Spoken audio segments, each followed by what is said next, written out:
আমরা সবাই তোকে অনেক ভালোবাসি। ভালোবাসা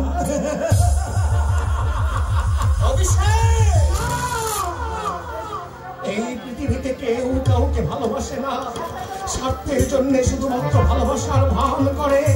এই পুরুষ ভালোবাসে নারীর যৌবন পুষ্ট দেহটাকে, আর নারী ভালোবাসে পুরুষের অর্থ যশ প্রভাব প্রতিপত্তি। স্বার্থের জন্য মানুষ মানুষকে স্বর্গের দেবতা বানায়, আবার স্বার্থ ফুরিয়ে গেলে টেনে নরকে নামায়। নরকে নরকে নরকে।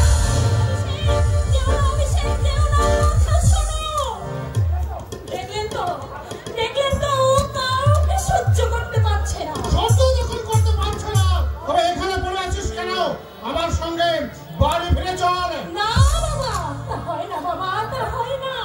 সেবার যে ব্রত আজ আমি উদযাপন করেছি, তার শেষ না দেখে আমি কিছুতেই বাড়ি ফিরে যাব না।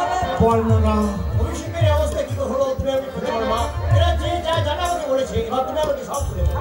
না মানে আমি তো জানি, তা শুধু আপনাকে একান্তেই আমি বলতে চাই। ঠিক আছে, তোমরা কথা বলো, আমরা বরং ভিতরে যাচ্ছি।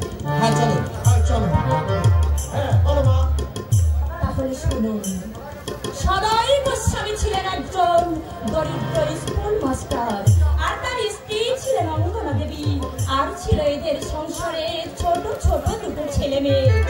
সদাই বাবু সব সময় ছাত্র, স্কুল আর লেখা এই নিয়েই তিনি ব্যস্ত থাকতেন।